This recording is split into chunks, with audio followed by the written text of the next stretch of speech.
हम पढ़ रहे हैं अल्टरनेटिंग करंट, जिसमें इससे पहले लेक्चर में हमने देखा था एलसी ऑसिलेशंस। मैंने आपको बताया था उसमें कि एलसी ऑसिलेशन मतलब एनर्जी का ऑसिलेशन होता है बिटवीन इंडक्टर एंड कैपेसिटर।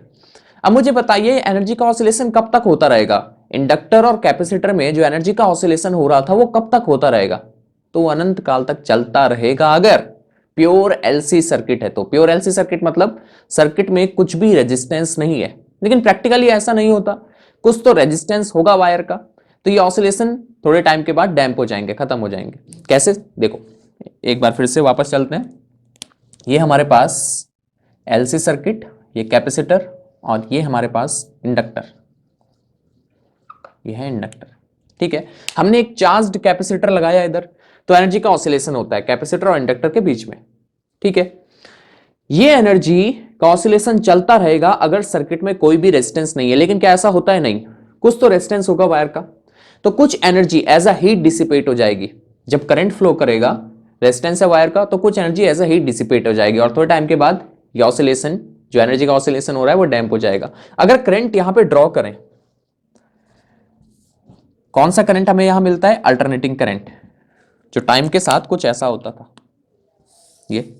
ये ऐसा ही चलता रहेगा अगर सर्किट में कोई भी रेजिस्टेंस नहीं है। तो कोई भी रेजिस्टेंस नहीं है तो ये ऐसा चलता रहेगा चलता रहेगा। लेकिन प्रैक्टिकली रेजिस्टेंस होता है तो कुछ energy as a heat dissipate होगी, तो ये ऑसिलेशन डैम्प हो जाएंगे, ऑसिलेशन डैम्प हो जाएंगे एनर्जी के। तो हमें कैसा कर्व मिलेगा?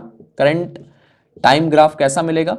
होगा alternating current he, by directional current ही रहेगा, लेकिन ऐसे ऐसे ये डैम्प हो जाएगा। ठीक है, ये थोड़े टाइम के बाद करंट जीरो हो जाएगा। अगर बहुत ज्यादा रेजिस्टेंस हो इस सर्किट में तो ये ऑसिलेशन और भी जल्दी डैम्प हो जाएंगे। रेजिस्टेंस कम हो तो थोड़े टाइम के बाद डैम्प होंगे ऑसिलेशन एनर्जी के। अगर रेजिस्टेंस ज्यादा है तो जल्दी करंट जीरो आ जाएगा, रेजिस्टेंस कम है तो थोड़े टाइम के बाद करंट जीरो आ जाएगा। लेकिन ऐसा नहीं है कि ये चलता रहेगा चलता रहेगा चलता रहेगा, ऐसा नहीं है, क्योंकि energy as a heat dissipate होगी, क्योंकि कुछ रेजिस्टेंस होगा वायर का। इतनी बात समझ गए? चलिए अब आगे बढ़ते हैं। आज का टॉपिक है हमारे पास ट्रांसफॉर्मर्स। आज हम पढ़ेंगे ट्रांसफॉर्मर्स। बहुत इंटरेस्टिंग है, ये भी काफी मजा आएगा इसमें भी। ट्रांसफॉर्मर क्या होते हैं? ट्रांसफॉर्मर आपने देखे होंगे, 10th में थोड़ा बहुत पढ़ा भी होगा इसके बारे में। चलिए आते हैं यहां पे। देखिए, पावर प्लांट में इलेक्ट्रिसिटी जनरेट होती है और हमें उस इलेक्ट्रिसिटी को बहुत दूर भेजना है, 1000 किलोमीटर दूर तक भेजना है। देखा होगा आपने, टावर लगे होते हैं, हैवी लाइंस होती हैं, तो हम एनर्जी को, इलेक्ट्रिसिटी को बहुत दूर तक भेज देते हैं, 1000 किलोमीटर दूर तक भेज देते हैं। हमने पढ़ा है करंट इलेक्ट्रिसिटी में, मैंने बताया था आपको। अगर देखिए, जब इलेक्ट्रिसिटी को हम सेंड करेंगे वायर के थ्रू, जब हम एनर्जी आगे भेजेंगे तो कुछ पावर लॉस हो जाता है। हमने पावर लॉस को कम करना है, हम इलेक्ट्रिसिटी को बहुत दूर भेजना चाहते हैं, हमें चाहिए कि पावर लॉस कम से कम हो, एनर्जी का लॉस ना हो, क्योंकि जब करंट फ्लो करेगा वायर में कुछ तो एनर्जी लॉस हो जाएगी, पावर लॉस होगा। हमें पावर लॉस को कम करना है, तो हम पावर प्लांट से हाई वोल्टेज में करंट भेजते हैं, हाई वोल्टेज देते हैं। पावर प्लांट से कैसा वोल्टेज सेंड करते हैं? High voltage. ठीक, हाई वोल्टेज बनाने के लिए देखिए, पावर प्लांट में इलेक्ट्रिसिटी जनरेट होती है, हमें उसको कैसे भेजना है? हाई वोल्टेज में भेजना है। क्यों हाई वोल्टेज में भेजना है? क्योंकि मैंने करंट इलेक्ट्रिसिटी में आपको बताया था हाई वोल्टेज में पावर लॉस कम होता है, हाई वोल्टेज में पावर लॉस कम होता है। तो हम पावर प्लांट में कोई ऐसा डिवाइस लगाना चाहते हैं जो वोल्टेज को बढ़ा दे, वोल्टेज को बढ़ा दे। ठीक है, पावर प्लांट में हमने एक ऐसा डिवाइस लगाया जो वोल्टेज को बढ़ा देगा। अब वो इलेक्ट्रिसिटी जा रही है, अब वो हाई वोल्टेज हमें घर पे तो नहीं चाहिए। हाई वोल्टेज ठीक है, पावर प्लांट से आगे आ गया हैवी लाइन के थ्रू, लेकिन हमें हाई वोल्टेज अपने घर पे नहीं चाहिए। तो हम फिर से ऐसा डिवाइस लगाते हैं जो उस वोल्टेज को डाउन कर दे। एक बार तो वोल्टेज को अप कर रहा है पावर प्लांट में, ताकि हाई वोल्टेज में पावर लॉस क्योंकि कम होता है। अब वो हाई वोल्टेज हम तक पहुंच रहा है, लेकिन हमें घर में नहीं चाहिए इतना हाई वोल्टेज, तो हमें उसको डाउन करना पड़ेगा। तो इसके लिए हम यूज करते हैं ट्रांसफॉर्मर। क्या यूज करते हैं? ट्रांसफॉर्मर। ट्रांसफॉर्मर क्या करता है? ये वोल्टेज की वैल्यू को ट्रांसफॉर्म करता है, बदलता है। अप भी कर सकता है, वोल्टेज की वैल्यू को बढ़ा सकता है, और डाउन भी कर सकता है। तो ये वोल्टेज की वैल्यू को ट्रांसफॉर्म करता है, तो इसको बोलते हैं ट्रांसफॉर्मर। क्या बोलते हैं? ट्रांसफॉर्मर। देखो पूरी डिटेल में पढ़ेंगे आज इसको, प्रिंसिपल क्या है, वर्किंग क्या है, कितने टाइप्स के होते हैं, एनर्जी लॉसेस क्या क्या होते हैं। ठीक, पावर प्लांट में हमें चाहिए कि हमारा लो वोल्टेज हाई वोल्टेज में कन्वर्ट हो जाए, लो वोल्टेज हाई वोल्टेज में कन्वर्ट हो जाए। क्यों करना पड़ता है लो वोल्टेज को हाई वोल्टेज में? क्योंकि हाई वोल्टेज पे पावर लॉस कम होता है। समझना होगा तो करंट इलेक्ट्रिसिटी को देख लेना, लो वोल्टेज को हाई वोल्टेज में कन्वर्ट करना होता है। ठीक, अच्छा अब ये देखिए, अगर लो वोल्टेज हाई वोल्टेज में कन्वर्ट हो रहा है तो क्या हम एनर्जी क्रिएट कर रहे हैं? नहीं, एनर्जी क्रिएट नहीं कर रहे हैं, एनर्जी क्रिएट नहीं कर रहे हैं। जब लो वोल्टेज को हाई वोल्टेज में कन्वर्ट करते हैं तो करंट कम हो जाता है। वोल्टेज तो इंक्रीज हो गया, लो से हाई हो गया, बट करंट कम हो गया। तो यहां पे एनर्जी कंजर्वेशन रूल फॉलो होता है। लो वोल्टेज हाई वोल्टेज तो बन गया, कम से ज्यादा तो कर दिया हमने वोल्टेज, लेकिन करंट कम हो जाता है, तो एनर्जी कंजर्वेशन रूल फॉलो होगा। तो लो वोल्टेज हाई वोल्टेज में कन्वर्ट तो होता है, बट करंट डिक्रीजेस, करंट कम हो जाता है। ठीक, अब ये हाई वोल्टेज हमको घर में नहीं चाहिए, तो उस वोल्टेज को डाउन करना पड़ेगा, हाई वोल्टेज को लो वोल्टेज में कन्वर्ट करना पड़ेगा। तो क्या यहां पे एनर्जी कंजर्वेशन रूल फॉलो हो रहा है? क्या एनर्जी को हमने कम कर दिया? नहीं। अगर हाई वोल्टेज लो वोल्टेज में कन्वर्ट हो रहा है तो करंट इंक्रीज होता है। ये पढ़ेंगे आगे क्यों इंक्रीज होता है, क्या हो रहा है इसमें, करंट इंक्रीज होता है। ऐसा करने के लिए जो हम डिवाइस यूज करते हैं उसको बोलते हैं ट्रांसफॉर्मर। ये क्या कर रहा है? वोल्टेज की वैल्यू को ट्रांसफॉर्म कर रहा है, बदल रहा है, ट्रांसफॉर्म कर रहा है, लो से हाई, हाई से लो। तो ये क्या है? ट्रांसफॉर्मर। ठीक, ध्यान देना, ये अल्टरनेटिंग वोल्टेज की वैल्यू की बात कर रहे हैं, अल्टरनेटिंग वोल्टेज है। ठीक है, तो एक बार फिर से, ट्रांसफॉर्मर क्या करता है? वोल्टेज की वैल्यू को बदलता है, लो से हाई, हाई से लो। अगर लो से हाई वोल्टेज हो रहा है तो करंट कम होता है, हाई से लो वोल्टेज हो रहा है तो करंट इंक्रीज होता है। ये आगे पढ़ेंगे ऐसा क्यों।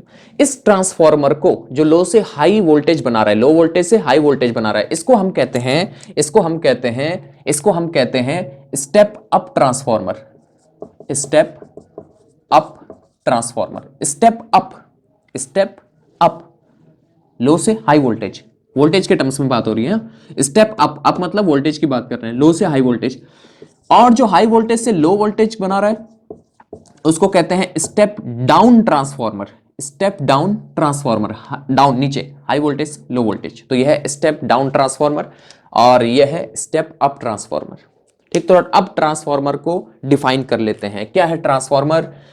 यहां पे लिखते हैं, transformer is a device, transformer is a device which converts, इसको हटा दिया जाए, ये आगे भी आएगा, ये आगे भी आएगा, स्टेप अप स्टेप डाउन, ये भी डिटेल में आएगा इस लेक्चर में। Transformer is a device which converts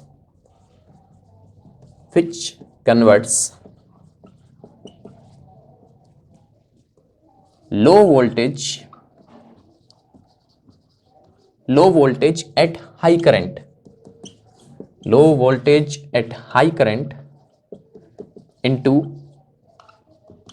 high voltage, low को हाई वोल्टेज बट करंट को लो कर देता है, into high voltage at low current and vice versa, और इसका उल्टा। ठीक है, फिर से, ट्रांसफॉर्मर एक डिवाइस है जो कन्वर्ट करता है लो वोल्टेज को हाई वोल्टेज पे, बट करंट को कम करता है। तो हमने लिखा लो वोल्टेज एट हाई करंट, ऐसा लिखते हैं इसको, लो voltage at high current into high voltage, low voltage at high current into high voltage at low current.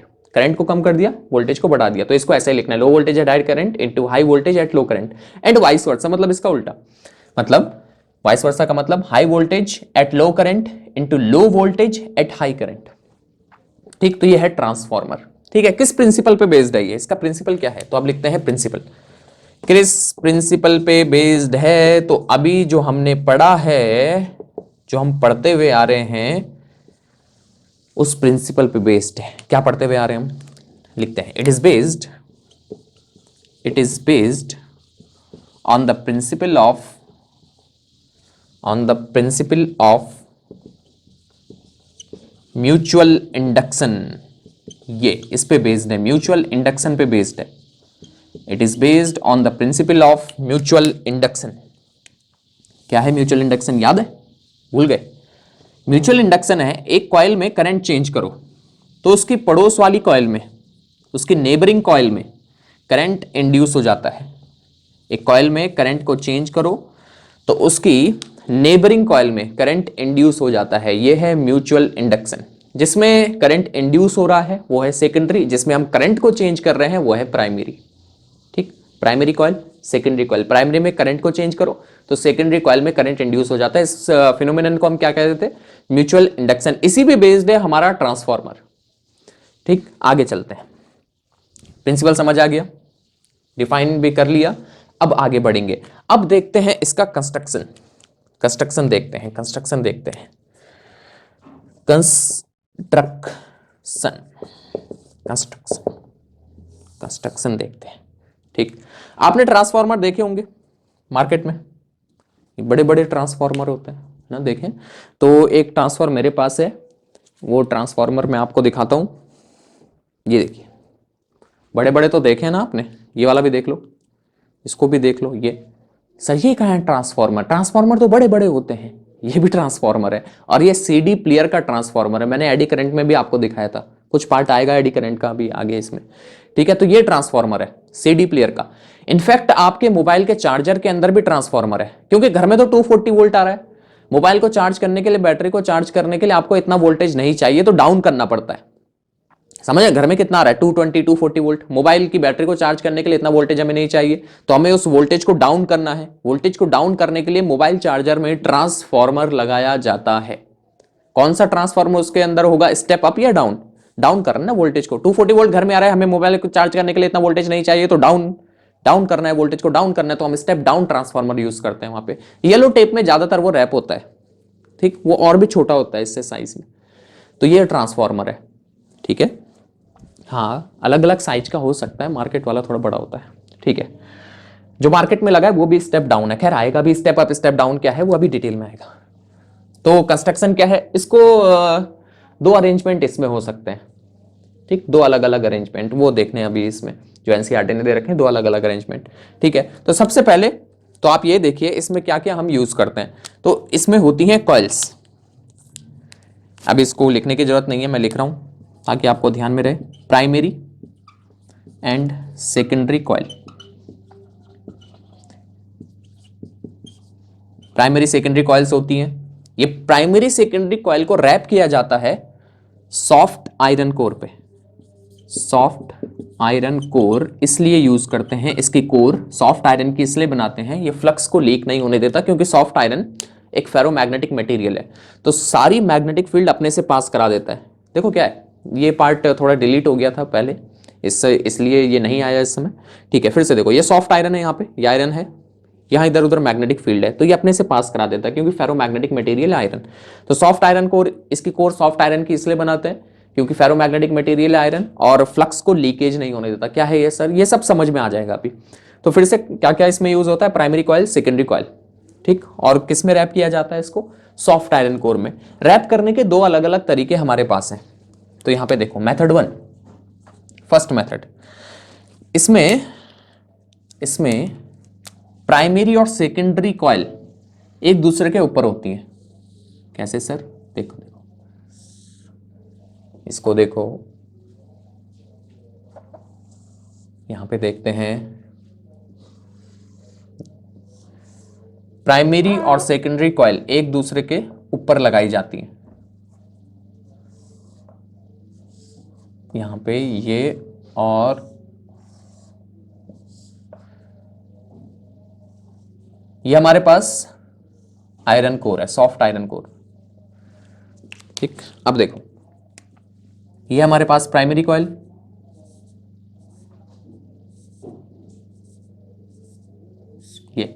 ये प्राइमरी कॉइल है, और सेकेंडरी कॉइल भी इसके ऊपर लगाई जाती है। ये हमारे पास सेकेंडरी कॉइल है।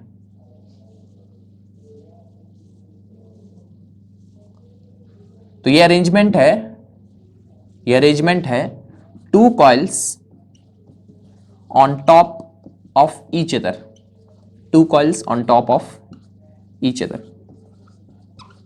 ठीक, सेकेंड टाइप का अरेंजमेंट जो इसमें कर सकते हैं। कॉइल्स को डिफरेंट लिम्स में, डिफरेंट आर्म्स में लगाया जाता है ऐसे। ये जो मैंने ब्लू में बनाई, ये आयरन कोर है,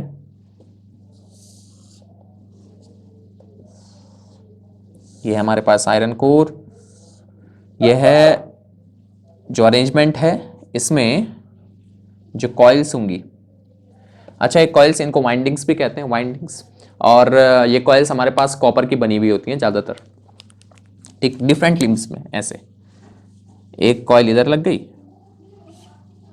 और एक ये हो गई, ये अरेंजमेंट है हमारे पास, इसे कहते हैं two coils on separate limbs, या सेपरेट आर्म्स लिख लो, two coils on separate limbs, ठीक। ये हमारे पास प्राइमरी कॉइल और ये है हमारे पास सेकेंडरी कॉइल। हम जो इनपुट देते हैं, इनपुट वोल्टेज देते हैं, इनपुट अल्टरनेटिंग वोल्टेज देते हैं, वो हम प्राइमरी कॉइल में देते हैं, इनपुट इसमें देते हैं, तो इसको इनपुट लिख लो यहां पे, इनपुट, और हमें आउटपुट मिलता है सेकेंडरी कॉइल में। कैसे मिलता है ये वर्किंग में आएगा, अभी कंस्ट्रक्शन देख रहे हैं। इनपुट हम देते हैं प्राइमरी में, आउटपुट हमें मिलता है सेकेंडरी में, ठीक। अच्छा, इसमें टर्न्स किए जाते हैं, बहुत सारे टर्न्स किए जाते हैं। सपोज इसमें टर्न्स है NP, number of turns in primary, और इसमें है NS, number of turns in secondary. तो ये डिफरेंट टाइप्स के अरेंजमेंट हमारे पास हो गए। ये कंस्ट्रक्शन हो गया ट्रांसफार्मर का। एक ये है to coils on top of each other, और एक ये है to coils on separate limbs. कैसा भी हम अरेंजमेंट कर सकते हैं। जो मैंने ट्रांसफार्मर अभी आपको दिखाया यहाँ पे, ये अरेंजमेंट ये वाला है, to coils on top of each other, ये वाला arrangement, to coils on top of each other, ये वाला, ठीक। इसमें ये देखिए सॉफ्ट आयरन कोर है, ये वाली सॉफ्ट आयरन कोर। क्यों यूज करते हैं सॉफ्ट आयरन कोर? क्योंकि ये फ्लक्स को लीकेज नहीं होने देती। क्या सर, कहां से फ्लक्स लीकेज हो रही है, क्या है ये आएगा अभी एक बार फिर से हमने क्या क्या देखा। ट्रांसफार्मर एक ऐसा डिवाइस है जो वोल्टेज की वैल्यू को ट्रांसफॉर्म करता है, लो वोल्टेज को हाई वोल्टेज में कन्वर्ट कर सकता है, हाई वोल्टेज को लो वोल्टेज में, लेकिन एनर्जी कंजर्वेशन रूल फॉलो होगा। अगर ये लो वोल्टेज को हाई वोल्टेज में कन्वर्ट कर रहा है तो करंट को कम करेगा, हाई करंट को लो करंट में कन्वर्ट कर देगा, ठीक। इस किस प्रिंसिपल पे बेस्ड है? It is based on the principle of mutual induction. एक कॉइल में करंट चेंज करो, दूसरी कॉइल में करंट इंड्यूस हो जाता है, उसके सामने वाली कॉइल में करंट इंड्यूस हो जाता है। जिसमें करंट इंड्यूस हुआ सेकेंडरी कॉइल, और जिसमें हम करंट चेंज करवा रहे हैं वो है प्राइमरी कॉइल। कंस्ट्रक्शन इसमें प्राइमरी सेकेंडरी कॉइल होती है, किसकी बनी हुई होती है? कॉपर की होती है ज्यादातर।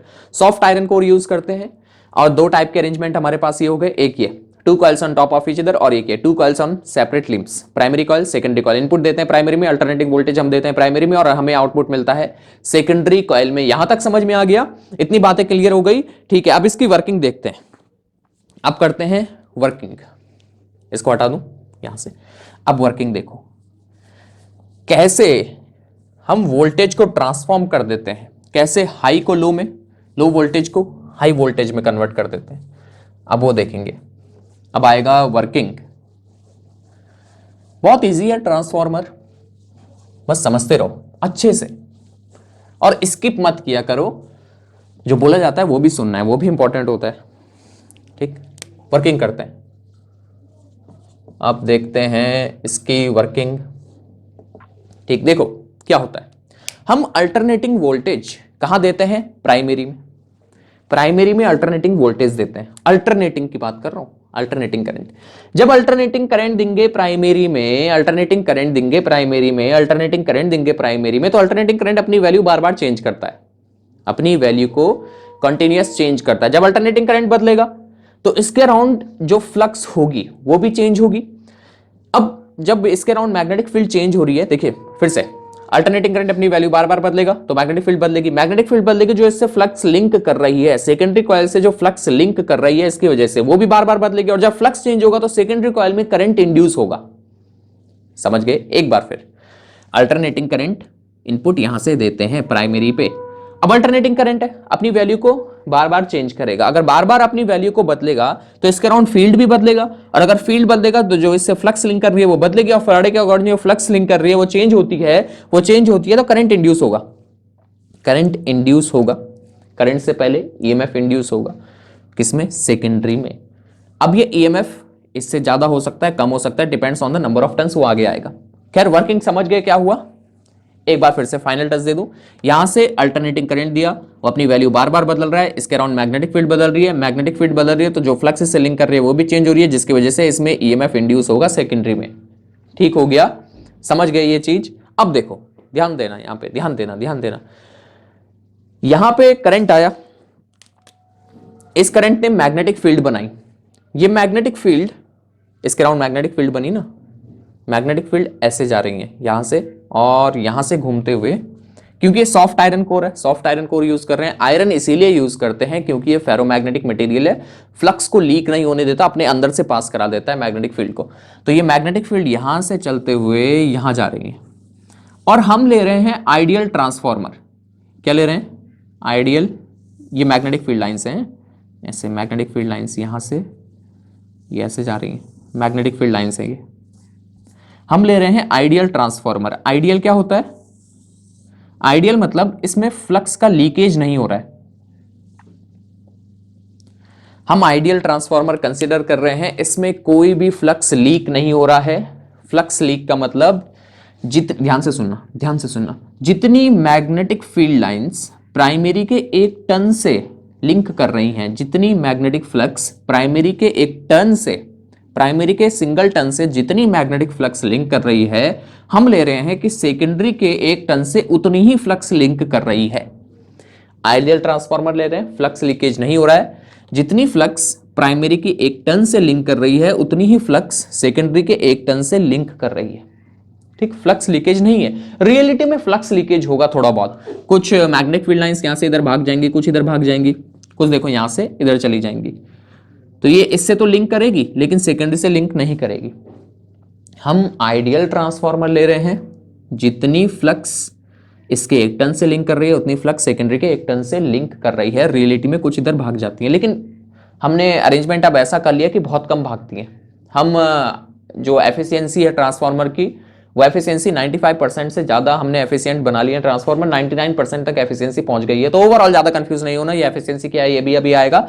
मैं ये कह रहा हूँ कि आइडियल ट्रांसफार्मर ले रहे हैं। आइडियल ट्रांसफार्मर मतलब फ्लक्स का लीकेज नहीं है, मतलब इसके प्राइमरी के जितने एक टन से जितनी फ्लक्स लिंक कर रही है, सेकेंडरी की भी एक टन से उतनी ही फ्लक्स लिंक कर रही है। ठीक है, अब देखो ये अल्टरनेटिंग करंट यहां से आ रहा है। इनपुट कैसा है? अल्टरनेटिंग करंट है, ये हमारा इनपुट हो गया।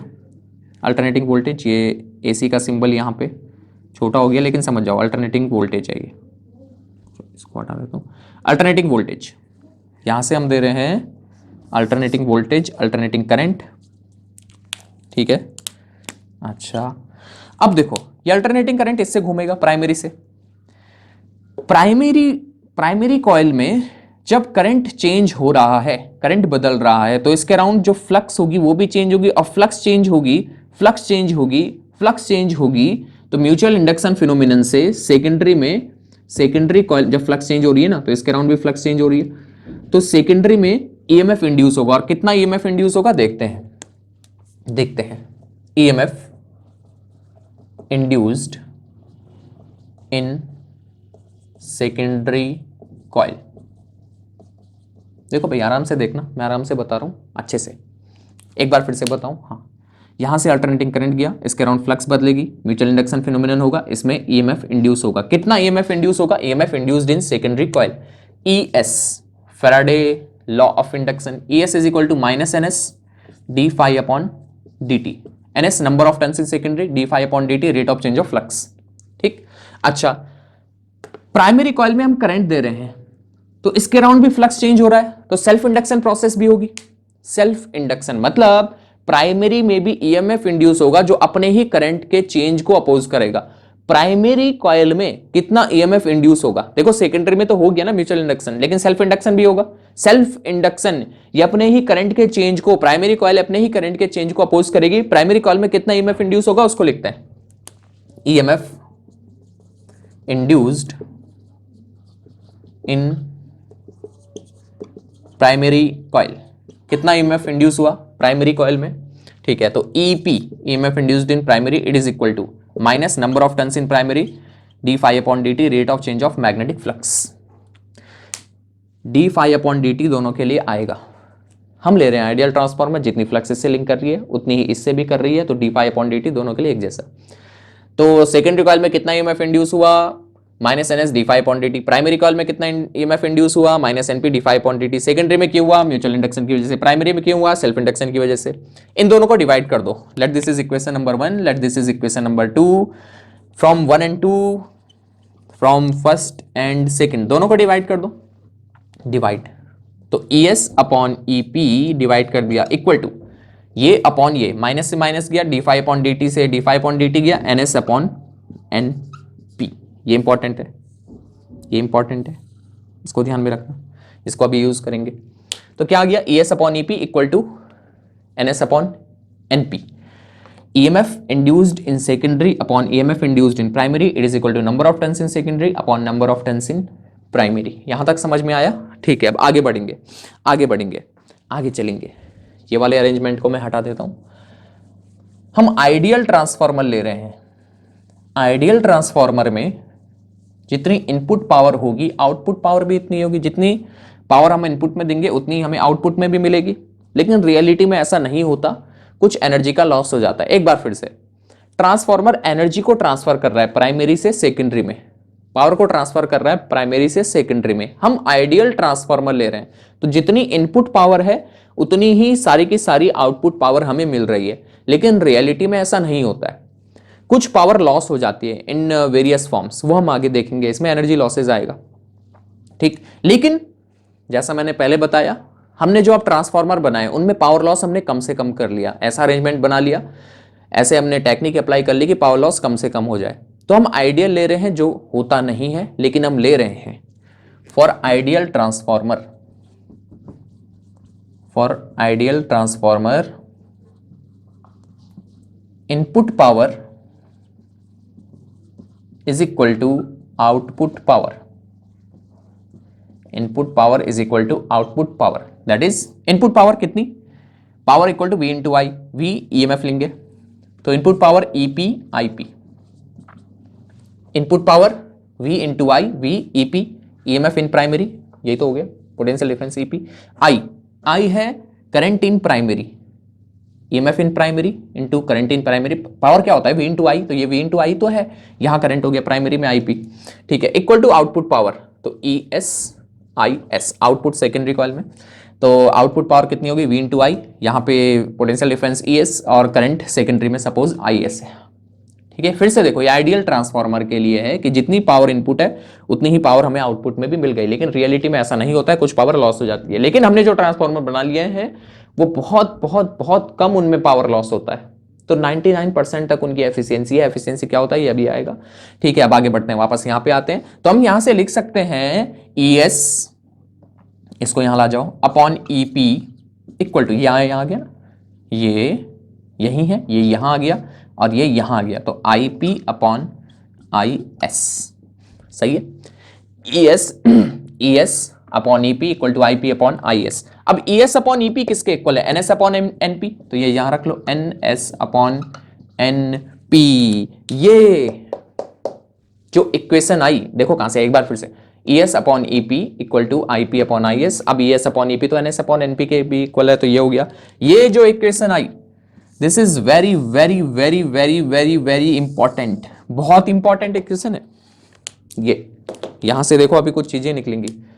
ये इक्वेशन बहुत इंपॉर्टेंट है, बहुत इंपॉर्टेंट है, 5 स्टार, इसको मिले 5 स्टार। बहुत इंपॉर्टेंट इक्वेशन है ये। कैसे इंपॉर्टेंट है समझाता हूं अभी। इंपॉर्टेंट इक्वेशन, इंपॉर्टेंट लिख लो इसको। इंपॉर्टेंट है E S upon E P equal to I P upon I S which is equal to N S upon N P. Important equation कैसे है देखो, इसको हटा दिया जाए, इसको हटा दिया जाए। इंपॉर्टेंट इक्वेशन कैसे है देखो, हमें वोल्टेज बढ़ाना है, हमें वोल्टेज को इंक्रीज करना है। क्या करना है, इंक्रीज करना है। तो वोल्टेज को जो इंक्रीज करता है उसे हम कहते हैं, वोल्टेज को इंक्रीज करने वाले ट्रांसफार्मर को हम क्या कहते हैं, वोल्टेज को बढ़ाना है, स्टेप अप ट्रांसफार्मर। तो पहले लिखिए इसमें स्टेप अप ट्रांसफार्मर, इस इक्वेशन का यूज करेंगे। देखो इंपॉर्टेंट कैसे है ये अभी समझ में आएगा। Step up transformer, step up क्या करता है, वोल्टेज को बढ़ाता है, वोल्टेज को बढ़ाता है। तो हम वोल्टेज को बढ़ाना चाहते हैं। हम क्या चाहते हैं कि भाई वोल्टेज बढ़ जाए। कहां बढ़ाना पड़ता है हमें, पावर प्लांट में, क्योंकि हम हाई वोल्टेज में ट्रांसमिट करना चाहते हैं, हाई वोल्टेज में इलेक्ट्रिसिटी को आगे भेजना चाहते हैं। तो हाई वोल्टेज में भेजना चाहते हैं मतलब हमें वोल्टेज को बढ़ाना है, बढ़ाना है, बढ़ाना है। तो हम वोल्टेज को कैसे बढ़ाएं देखते हैं, सब समझ में आ जाएगा। वोल्टेज को कैसे बढ़ाएं, हमें वोल्टेज को बढ़ाना है मतलब इनपुट में वोल्टेज कम है और आउटपुट में ज्यादा करना है। इनपुट में वोल्टेज कम है, आउटपुट में वोल्टेज को ज्यादा करना है, इनपुट में कम है, आउटपुट में ज्यादा करना है, मतलब ईपी कम है, ईएस को ज्यादा करना है, ईपी कम है, ईएस को ज्यादा करना है। नहीं समझ में आया? हमें वोल्टेज को बढ़ाना है ना, वोल्टेज को बढ़ाना है, तो हमने कहा भाई कैसा अरेंजमेंट करें, ट्रांसफार्मर कैसा बनाएं कि वोल्टेज बढ़ जाए। वोल्टेज बढ़ जाए मतलब सेकेंडरी में ज्यादा करना है, सेकेंडरी कॉइल में ईएमएफ को ज्यादा करना है, तो ईएस ग्रेटर देन ईपी, या ये लिखें EP is less than ES. अगर ऐसा करना है तो इस इक्वेशन से कहानी बनाओ। अगर ऐसा करना है, करंट तो बाद में बनेगा ना, करंट को भूल जाओगे। यहां देखो, अगर हमें सेकेंडरी में ईएमएफ ज्यादा करना है, इसको भूल जाओ, यहां आ जाओ, तो E S upon EP equal to NS upon N P है। E S upon EP equal to NS upon N P. Secondary में ज्यादा ईएमएफ करना है तो एनएस ग्रेटर देन एनपी होना चाहिए। अगर ईएस ग्रेटर देन ईपी है तो एनएस ग्रेटर देन एनपी होगा। ठीक, समझ गए होंगे, समझ गए होंगे, समझ गए होंगे। यहां हम लिखें NP is less than NS. बताओ क्या है इसका मतलब? इसका मतलब यह है कि सेकेंडरी कॉइल में ज्यादा टर्न्स कर दो एज कंपेयर टू प्राइमरी। अगर आप सेकेंडरी कॉइल में ज्यादा टर्न्स कर दोगे, प्राइमरी में कम, प्राइमरी में कम टर्न्स, सेकेंडरी कॉइल में ज्यादा टर्न्स, तो आपको बढ़ा हुआ वोल्टेज मिलेगा। समझ गए ना? एक बार फिर से, अगर आपको वोल्टेज बढ़ाना है तो इनपुट में कम रखना है, यहां बढ़ाना है, तो सेकेंडरी में ज्यादा टर्न्स कर दो, एनएस ग्रेटर देन एनपी या NP is less than NS, कुछ भी बोलो, EP is less than ES, तो वो तभी पॉसिबल है जब NP is less than NS होगा, मतलब सेकेंडरी में ज्यादा टर्न्स करने पड़ेंगे। इसमें सपोज 10 टर्न्स हैं प्राइमरी में और इसमें 100 टर्न्स हैं। ध्यान से सुनना, ध्यान से सुनना क्या बोल रहा हूं मैं। देखो यहां से मैं लिख सकता हूं ES upon EP equal to NS upon NP. Suppose secondary में 100 टर्न्स हैं और प्राइमरी में 10 टर्न्स हैं, तो हमें सेकेंडरी जो कॉइल होगी उसमें ईएमएफ कितना मिलेगा? देखो सेकेंडरी में 100 टर्न्स, प्राइमरी में 10 टर्न्स, इसमें ज्यादा हो गया ना 100, इसमें 10, तो 100 अपॉन 10, 10, ये इधर आ गया ईपी। तो हमें सेकेंडरी में जो वोल्टेज मिलेगा, सेकेंडरी में जो वोल्टेज मिलेगा, जो ईएमएफ मिलेगा, वो 10 टाइम्स होगा प्राइमरी के, बढ़ गया, 10 टाइम्स बढ़ गया। अगर यहां 1 वोल्ट है, यहां 1 वोल्ट है, तो यहां कितना मिलेगा? यहां 1 वोल्ट है, यहां 1 वोल्ट है, तो यहां कितना मिलेगा? 10 वोल्ट। कितना मिलेगा? 10 वोल्ट। 10 टाइम्स हो गया ना। अगर ऐसा अरेंजमेंट है तो 10 टाइम्स बढ़ गया। तो ओवरऑल अगर हमें वोल्टेज को बढ़ाना है, वोल्टेज को इंक्रीज करना है, लो से हाई बनाना है, तो हमें सेकेंडरी में ज्यादा टर्न्स रखने होंगे। ठीक है, अब देखो इसको हटा दो, अब इसको हटा दो। ES is greater than EP, तो इसका मतलब IP is greater than IS। ES is greater than EP, इसका मतलब IP is greater than IS। तो हम लिखें IP is greater than IS। ये ज्यादा हो गया ना, तो ये ज्यादा, ऊपर वाले सब ज्यादा हो गए। IP is greater than IS, इसका मतलब क्या है? IP ग्रेटर देन IS का मीनिंग क्या है? इसका मीनिंग है कि प्राइमरी में ज्यादा करंट था, सेकेंडरी में करंट कम हो गया, तो वोल्टेज तो बढ़ गया, वोल्टेज तो बढ़ गया। सेकेंडरी में ज्यादा टर्न्स रखने से वोल्टेज तो बढ़ गया बट करंट कम हो गया। तो एनर्जी कंजर्वेशन रूल फॉलो हो रहा है, P equal to V into I. Voltage बढ़ गया बट करंट कम हो गया। ठीक, वोल्टेज बढ़ गया बट करंट कम हो गया। तो लिख लेते हैं स्टेप, इसको क्या बोलते हैं? Step up transformer. तो ये क्या करता है? Step up transformer, it converts low voltage at high current, low voltage at high current into high voltage at low current. This is step up transformer. तो स्टेप अप, वोल्टेज बढ़ा दिया, current कम कर दिया, वो तब पॉसिबल है जब secondary में हम ज्यादा टर्न्स कर दें। समझ गए स्टेप अप? समझ गए? कहां यूज होता है? पावर प्लांट में, वोल्टेज को बढ़ाने के लिए, ताकि हाई वोल्टेज में हम ट्रांसमिट कर पाएँ, ट्रांसमिशन कर पाएँ। क्योंकि हाई वोल्टेज में अगर हम आगे भेजेंगे एनर्जी को तो पावर लॉस कम से कम होगा। ठीक, सेकंड स्टेप डाउन ट्रांसफॉर्मर। अब भाई हमें वोल्टेज को डाउन करना है, हमारे घर में इतना हाई वोल्टेज नहीं चाहिए। ठीक, हमें वोल्टेज को डाउन करना है, कम करना है। कैसे कम होगा देखते हैं। यहां पे वोल्टेज को डाउन करना है, मतलब प्राइमरी में जो ईएमएफ है उससे कम ईएमएफ हमें सेकेंडरी में करना है। तो हमें क्या चाहिए, हमें चाहिए कि ईएस कम हो ईपी से।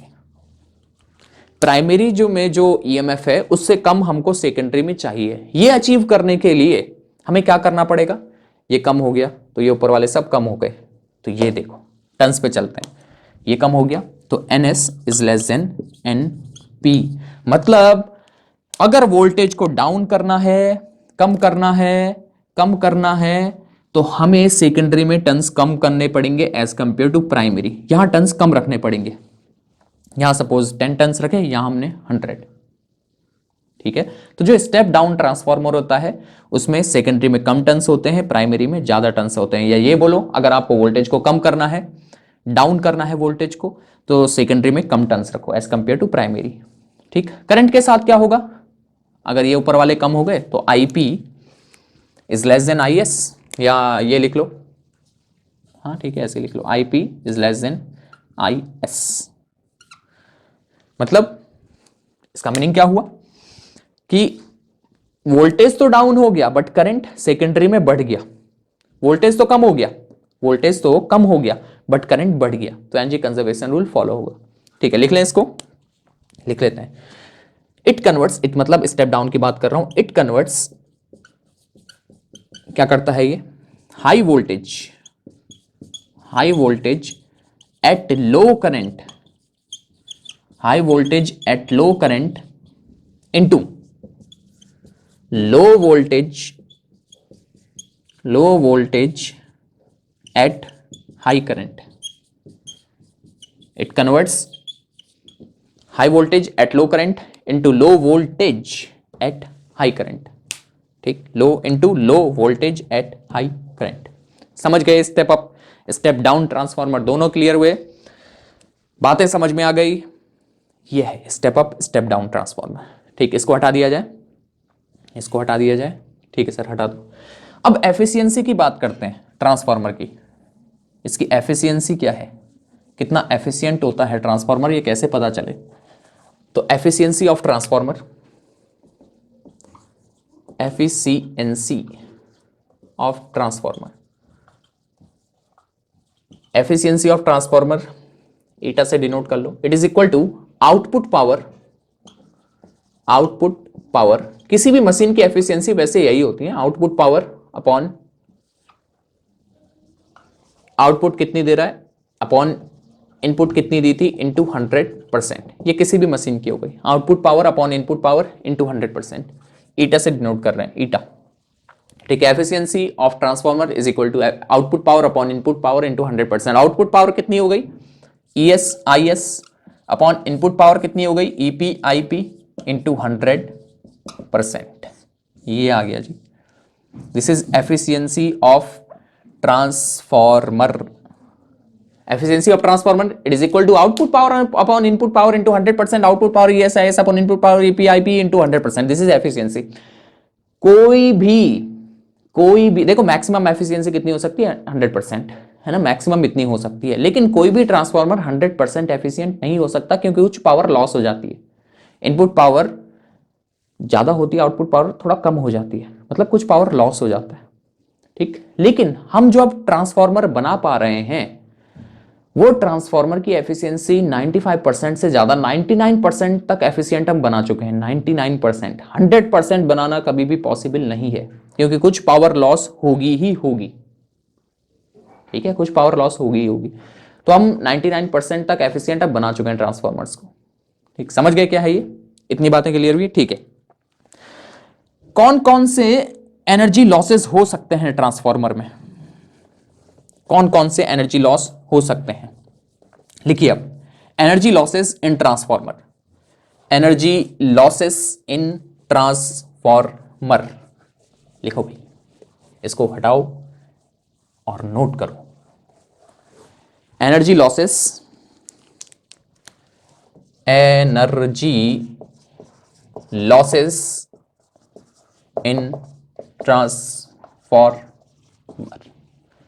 एनर्जी लॉसेस इन ट्रांसफार्मर, कौन कौन से एनर्जी लॉस इसमें हो सकते हैं, ठीक है।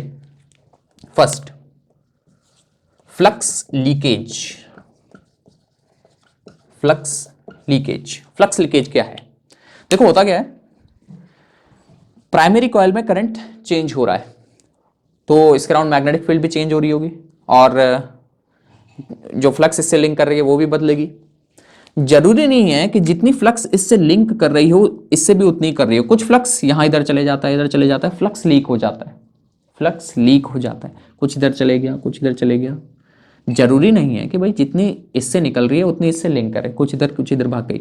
लेकिन हमें चाहिए कि ज्यादा से ज्यादा इससे लिंक करें, ज्यादा से ज्यादा फ्लक्स सेकेंडरी से लिंक करें। तो हम क्या यूज करते हैं? सॉफ्ट आयरन कोर, क्योंकि ये फेरोमैग्नेटिक मटेरियल होता है, अपने अंदर से फील्ड लाइंस को पास करा देता है।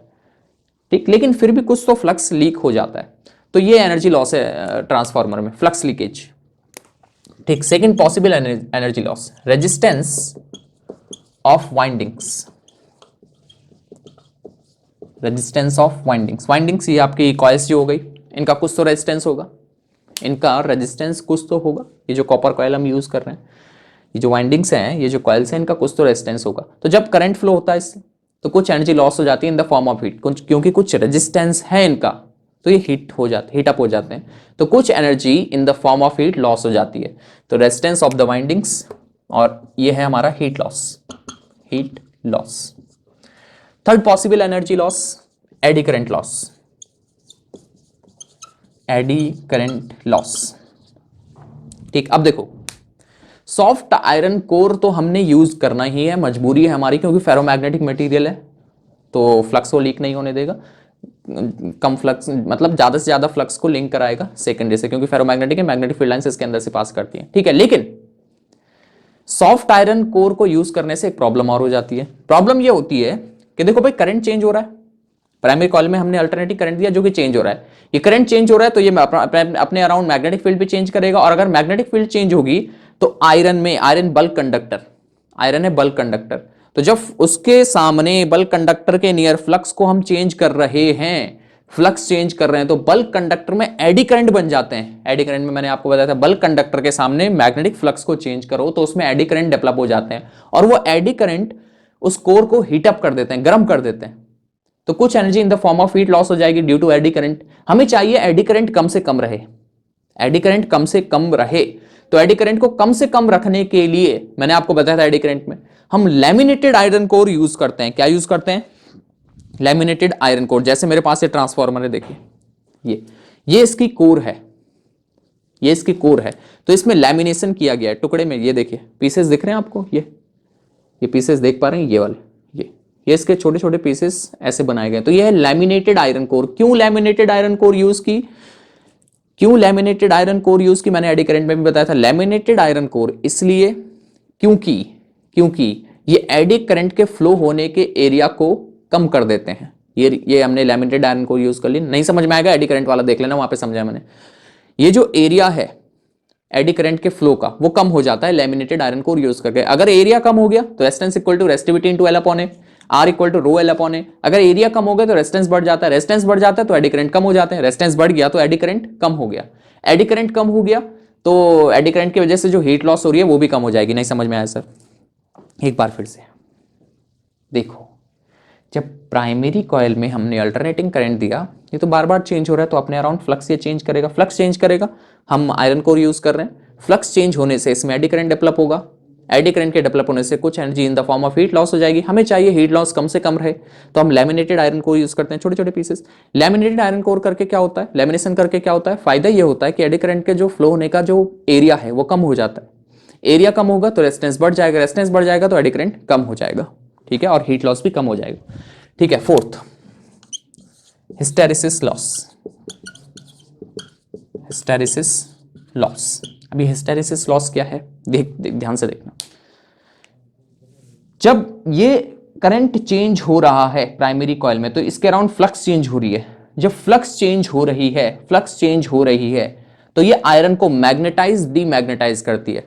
एक बार आयरन को मैग्नेट बनाती है, फिर डीमैग्नेटाइज कर देती है आयरन को फिर से ये करंट जा रहा है प्राइमरी कॉइल में, अल्टरनेटिंग करंट है, चेंज होने वाला करंट है, तो ये अपने अराउंड फ्लक्स को भी चेंज करेगा। जब फ्लक्स चेंज होगी तो आयरन एक बार मैग्नेटाइज होता है, डीमैग्नेटाइज होता है, मैग्नेटाइज होता है, डीमैग्नेटाइज होता है, मैग्नेट बनता है, फिर डीमैग्नेटाइज हो जाता है। तो कुछ एनर्जी इसको मैग्नेटाइज डीमैग्नेटाइज में करने लग जाती है। कुछ एनर्जी कहां वेस्ट हो जाती है? आयरन को मैग्नेटाइज और डीमैग्नेटाइज करने में। तो यह है हिस्टेरिसिस लॉस। ठीक। Fifth, humming loss. Humming loss आपने देखा होगा, ट्रांसफार्मर से एक साउंड आती रहती है, हम ऐसा, है ना? ट्रांसफार्मर से एक साउंड आती है, हम ऐसा। क्यों ये साउंड आती है? और जो साउंड आ रही है तो कुछ energy in the form of sound loss हो जाती है। तो लिख लेते हैं पहले इसको, पहले लिख लेते हैं तब समझाता हूं। इसके कहते हैं हमिंग लॉस। हम साउंड आती है ना उससे, हम ऐसा। तो हमिंग लॉस क्या है? Energy is lost, energy is lost in the form of sound, in the form of sound. Sound की फॉर्म में एनर्जी लॉस हो जाती है, एनर्जी वेस्ट हो जाती है। देखा ना, ट्रांसफार्मर के आसपास साउंड आती रहती है। ठीक है, क्यों ये साउंड आती है? ध्यान से देखना भाई। ये लैमिनेटेड आयरन कोर है, ये लैमिनेशंस किए गए इसमें, छोटे छोटे पीसेस। अब देखो क्या हो, ये पीस दिख रहा है आपको, ये ऐसे। ठीक है, अब देखो क्या होता है। जब यहां अल्टरनेटिंग करंट आया, फ्लक्स चेंज हुई, फ्लक्स के चेंज होने से, जैसा मैंने अभी बोला, आयरन मैग्नेट बनता है, फिर डीमैग्नेटाइज होता है, मैग्नेटाइज डीमैग्नेटाइज होता है। जब ये मैग्नेटाइज हो रहा है तो ये आयरन आपस में चिपकना चाहते हैं, लेकिन बीच में इंसुलेशन होता है, कुछ इंसुलेटर डाल देते हैं बीच में इसके। ठीक, लैमिनेशन जब करते हैं बीच में कुछ इंसुलेटर डाल देते हैं। ठीक, तो जब मैग्नेटाइज हो रहा है आयरन, तो आयरन आपस में ऐसे चिपकना चाहते हैं। ये आयरन, ये मैंने अलग निकाल लिया, ये एक पीस ले लो, ये आयरन इसके साथ चिपकना चाहता है ऐसे। ये आयरन, ये छोटा सा पीस, ये इसके साथ चिपकना चाहता है। ये मतलब बाहर नहीं है, ये इसी की बात कर रहा हूँ, लैमिनेशन की, अंदर की। तो मैंने अलग से निकाल के दिखाया आपको। ये जो लैमिनेशन हमने किए हैं, ये एक दूसरे के साथ चिपकना चाहते हैं ऐसे, जब मैग्नेटाइज हो रहा है। और जब डीमैग्नेटाइज होगा, जब डीमैग्नेट, देखो एसी की एक positive half cycle, negative half cycle. तो मैग्नेटाइज कर रही है आयरन को, मैग्नेटाइज डीमैग्नेटाइज, मैग्नेटाइज डीमैग्नेटाइज। तो जब मैग्नेटाइज होगा तो ये आपस में चिपकना चाहते हैं, और जब डीमैग्नेटाइज होगा वापस आना चाहते हैं। Magnetize demagnetize, magnetize demagnetize. और ये बहुत फास्ट होता है। किस फ्रीक्वेंसी से होता है? जो अल्टरनेटिंग करंट की फ्रीक्वेंसी है, 50 हर्ट्ज, 50 साइकिल्स पर सेकेंड, 50 साइकिल्स पर सेकेंड। तो मैग्नेटाइज डीमैग्नेटाइज, मैग्नेटाइज डीमैग्नेटाइज। तो ये आपस में ऐसे स्ट्राइक कर रहे हैं, मैग्नेटाइज डीमैग्नेटाइज, क्योंकि कुछ एयर गैप छूट जाता है जब हम लैमिनेशन करते हैं ना, कुछ तो स्पेस छूट जाता है बीच में, नथिंग इज परफेक्ट। तो मैग्नेटाइज डीमैग्नेटाइज, मैग्नेटाइज डीमैग्नेटाइज ऐसे। तो ये क्या होता है? चिपकना चाहता है, बाहर चिपकना चाहता है, इधर आना चाहता है, ये।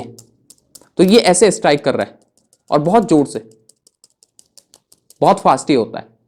ठीक, बताया ना मैंने किस फ्रीक्वेंसी से? जो अल्टरनेटिव करंट की फ्रीक्वेंसी है 50 साइकिल्स पर सेकंड, बहुत फास्ट हो रहा है। और जब ये ऐसा होगा तो यहां से साउंड हमें आती है, जो हम की साउंड हम सुनते हैं, इसको कहते हैं humming loss. Energy is lost, energy is lost in the form of sound. ये समझ गए? ठीक है, तो ये हमारे पास कुछ एनर्जी लॉसेस ट्रांसफार्मर में, flux leakage, resistance of windings, AD current loss, hysteresis loss, humming loss. Energy is lost in the form of sound. अगर एडी करंट लॉस को मिनिमाइज करना है, लिख लेंगे यहाँ पे, एडी करंट लॉस को कम करना चाहते हैं तो क्या यूज करते हैं? टू मिनिमाइज, टू मिनिमाइज लिख लेना इसमें, to minimize eddy current loss क्या करते हैं? Laminated iron core, laminated iron core is used, laminated iron core use की जाती है। ठीक है, ये सब समझ गए? ठीक है, अच्छा एक क्वेश्चन आ जाता है ट्रांसफार्मर में, क्या हम डायरेक्ट करंट को भी स्टेप अप या स्टेप डाउन करा सकते हैं? कि डायरेक्ट करंट का वोल्टेज भी हम बदल सकते हैं? सोचो कि डायरेक्ट करंट का वोल्टेज बदल सकते हैं, बदल सकते हैं, बदल सकते हैं? नो, डायरेक्ट करंट पे वर्क नहीं करता है ट्रांसफार्मर। डायरेक्ट करंट का वोल्टेज हम अप या डाउन नहीं कर सकते जैसे अल्टरनेटिव करंट का करते हैं। क्यों? क्यों डायरेक्ट करंट का वोल्टेज अप या डाउन नहीं कर सकते? क्योंकि इसका प्रिंसिपल ही देखो, ये किस प्रिंसिपल पे बेस्ड है? Mutual induction. जब इस कॉइल में करंट चेंज होगा तब इसमें फ्लक्स चेंज होगा और यहां हमें आउटपुट मिलेगा। आउटपुट कब मिलेगा? यहां ईएमएफ कब मिलेगा? सेकेंडरी कॉइल में वो तब मिलेगा जब इसके अराउंड फ्लक्स बदल रही हो। और फ्लक्स कब बदलेगी? जब इसमें करंट बदल रहा हो। डायरेक्ट करंट तो चेंज ही नहीं होता है, अपनी वैल्यू चेंज नहीं करता है, फिक्स है ना वो तो। डायरेक्ट करंट तो अपनी वैल्यू बदल ही नहीं रहा है, डायरेक्ट करंट तो फिक्स है, उसका मैग्नीट्यूड सेम है। अगर मैग्नीट्यूड सेम है करंट का तो इसके अराउंड मैग्नेटिक फील्ड नहीं बदलेगी, जो फ्लक्स इससे लिंक कर रही है चेंज नहीं होगी, मतलब यहां हमें आउटपुट नहीं मिलेगा। तो डायरेक्ट करंट को हम स्टेप अप या डाउन नहीं करा सकते। जिस करंट का मैग्नीट्यूड सेम है उसको हम स्टेप अप या डाउन नहीं करा सकते, क्योंकि इसका प्रिंसिपल ही म्यूचुअल इंडक्शन है। तो इतना समझ गए, यह है ट्रांसफार्मर। बाकी आगे देखते रहेंगे। Thank you.